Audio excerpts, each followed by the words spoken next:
दोस्तों, हमारा मन एक पल खुश रहता है तो दूसरे ही पल उदास हो जाता है।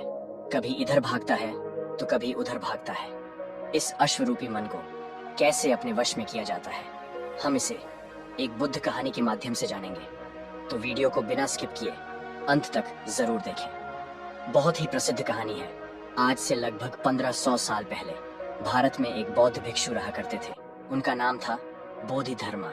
पूरे बौद्ध धर्म के इतिहास में गौतम बुद्ध के बाद अगर कोई सबसे ज्यादा प्रभावशाली और प्रसिद्ध बौद्ध भिक्षुक हुए हैं तो वो बोधिधर्मा ही थे। गौतम बुद्ध के बाद बोधिधर्मा ने ही बौद्ध धर्म को सबसे ज्यादा फैलाया था। वो बोधिधर्मा ही थे जो बौद्ध धर्म को भारत से चीन ले गए थे, जो बाद में जिन बुद्धिज्म के नाम से प्रसिद्ध हुआ।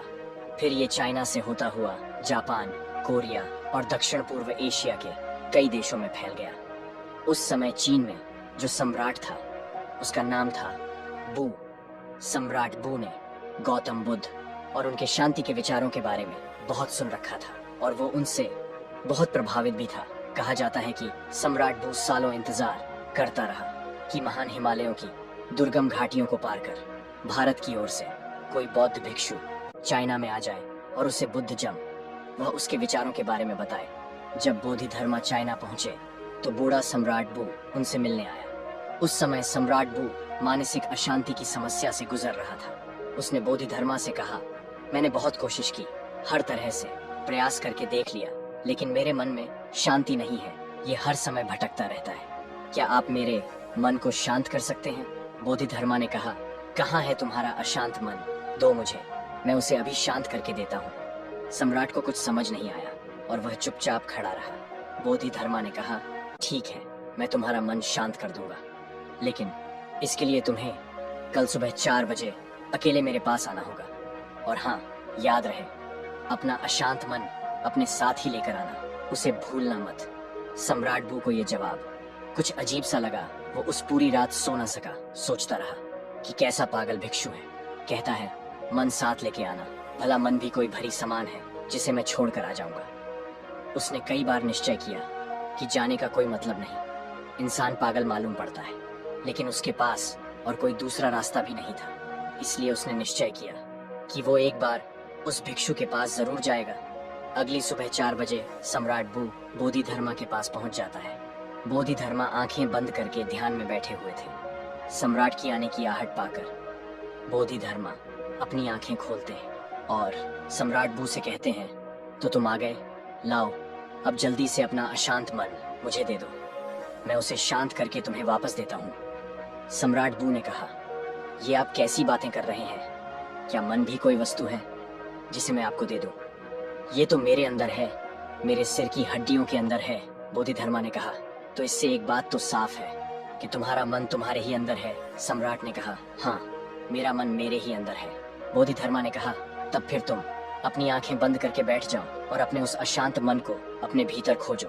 जैसे ही तुम्हारा अशांत मन तुम्हें मिल जाए मुझे बताना, मैं उसे शांत कर दूंगा। बोधिधर्मा का ये जवाब भी सम्राट बू को अजीब लगा, लेकिन वो कर भी क्या सकता था। उसने अपनी आंखें बंद की और अपने मन में उठने वाले विचारों को देखने लगा। वह अपने अशांत मन को खोजने का प्रयास करता रहा। वह जितना अपने अंदर गया वह उतना ही अपने मन को खोजने में असफल रहा। कुछ घंटे गुजर गए, सूरज निकल आया था। सम्राट बू ने अपनी आंखें खोली। बोधिधर्मा ने पूछा, मिला तुम्हारा अशांत मन? सम्राट बू ने ना में सिर हिला दिया। बोधिधर्मा ने कहा, ठीक है, कल सुबह फिर आना और दोबारा अपने मन को ढूंढने का प्रयास करना। सम्राट बू वहां से चला जाता है। अगली सुबह 4 बजे फिर सम्राट बू बोधिधर्मा के पास आता है। बोधिशर्मा दोबारा सम्राट को आंखें बंद करके बैठ जाने को कहते हैं। सम्राट बू दोबारा अपनी आंखें बंद करके अपने अंदर दोबारा अशांत मन को खोजने का प्रयास करता है। वह जितना अपने अंदर डूबता चला जाता है वह उतना ही अपने मन और विचारों से दूर होता चला जाता है। आज सम्राट बू को बैठे बैठे दोपहर हो गई। अब उसने अपनी आंखें खोली। बोधिधर्मा ने पूछा, मिला तुम्हारा अशांत मन? सम्राट ने फिर से में सिर हिला दिया। अगले दिन फिर सम्राट सुबह 4 बजे बोधिधर्मा के पास आता है और बैठकर अपने अशांत मन को खोजने का प्रयास करता है। आज सम्राट को बैठे बैठे शाम हो जाती है। जाते वक्त बोधिधर्मा ने फिर पूछा, मिला तुम्हारा अशांत मन? सम्राट बू ने फिर से में सिर हिला दिया। बोधिधर्मा ने कहा, ठीक है, कल सुबह फिर आना। आज सम्राट बू सुबह 3 बजे ही आ जाता है और बैठकर अशांत मन को अपने भीतर खोजने लगता है। पूरा दिन गुजर जाता है, पूरी रात गुजार जाती है, लेकिन सम्राट बू अपनी आंखें बंद किए अपने अशांत मन को खोजता रहता है। बोधिधर्मा भी सम्राट के पास बैठ जाते हैं। वह जितना अपने अंदर उतरता गया, वह उतना ही अपने मन को खोजने में असफल रहा। वह समझ चुका था कि अंदर मन जैसा कुछ नहीं है। ये केवल विचारों का एक समूह है जिसे हम मन कहते हैं। अगर विचार हैं तो मन है, अगर विचार नहीं तो मन भी नहीं। जब अंदर मन जैसा कुछ है ही नहीं तो इसके साथ कुछ किया भी नहीं जा सकता। जिसे हम मन कहते हैं, ये तो सिर्फ वो विचार है जो हमारी अचेतन अवस्था में हमारे भीतर उठते रहते हैं। अगर हम हमारी चेतना में आ जाएं और जागरूक होकर जीने लगे तो यहाँ विचार जैसा कुछ नहीं रह जाता। और जब विचार नहीं तो मन भी नहीं। अब वो समझ चुका था कि बोधिधर्मा उससे बार बार ये क्यों कह रहे थे कि अपना मन मुझ दो, क्योंकि वे जानते थे कि मन जैसा कुछ नहीं होता। सम्राट बू ने अपनी आंखें खोली। बोधिधर्मा ने पूछा, मिला तुम्हारा अशांत मन? सम्राट ने कहा, अशांत मन तो नहीं मिला, लेकिन वो शांति जरूर मिल गई जिसकी मुझे तलाश थी। मैंने जब तक मन की तलाश नहीं की थी तब तक मैं बहुत परेशान रहता था, लेकिन जब मैंने तलाश की तब पाया कि मन जैसा कुछ नहीं होता।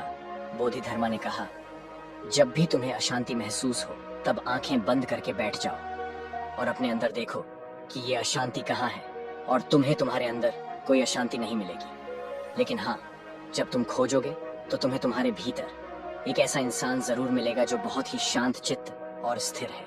जैसे कि सम्राट बू ने महसूस कर लिया था कि मन कुछ और नहीं बल्कि हमारे विचार ही मन है। हम अपने विचारों पर नियंत्रण करके अपने मन को नियंत्रित रख सकते हैं। अगर हम अपने जीवन में देखें तो हमारे चारों तरफ ऐसे लाखों लोग हैं जो मानसिक अशांति से परेशान हैं। वो सभी इस मानसिक बीमारी से बाहर आना चाहते हैं, लेकिन उन्हें पता नहीं कि इससे बाहर कैसे आया जाए। और अगर कुछ लोग इससे बाहर आने का प्रयास भी करते हैं तो कुछ शुरुआती असफलताओं के बाद वो हार मान जाते हैं और फिर ये मानसिक अशांति मरते दम तक उनके साथ रहती है। कई बार कुछ मानसिक विचार शारीरिक दर्द से भी ज्यादा दर्दनाक होती है और ये इंसान का जीवन बहुत मुश्किल बना देती है। लोग इस मानसिक अशांति से गुजरते हैं क्योंकि वो कभी भी अपने अशांत मन को खोजने का प्रयास नहीं करते। वो कभी भी अपने भीतर झांक कर ये देखने का प्रयास नहीं करते कि असल में इस मानसिक अशांति का कारण क्या है।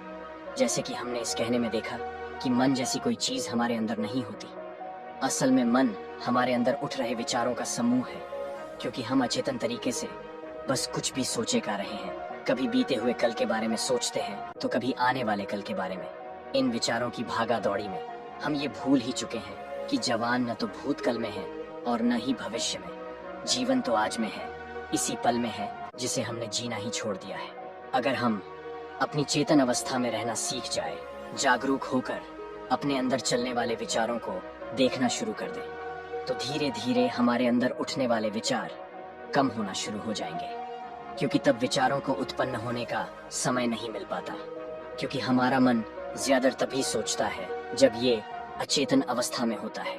इसलिए जैसे जैसे हमारी जागरूकता बढ़ती जाती है, हमारे विचारों की उठने की तीव्रता कम होती चली जाती है, और जब हम विचार शून्य हो जाते हैं तो हमारा मन गायब हो जाता है, और ये हमारे लिए मुसीबत नहीं बल्कि खुशी और शांति का स्रोत बन जाता है। इसीलिए अब से जब भी आप अपने लाइफ में अशांति या किसी प्रकार का दुख महसूस करें तो चुपचाप आंखें बंद करके बैठ जाए और अपने अंदर उठने वाले विचारों को देखना शुरू कर दें। इन उठते हुए विचारों को रोकने की कोशिश न करें, बस इन्हें आने और जाने दें और न ही इन विचारों में उलझे। आप इन्हें बस ऐसे देखें जैसे कि आप किसी रोड के किनारे खड़े हैं और आती जाती गाड़ियों को देख रहे हैं। गाड़ियां आती है और जाती है, ऐसे ही विचार आएंगे और जाएंगे।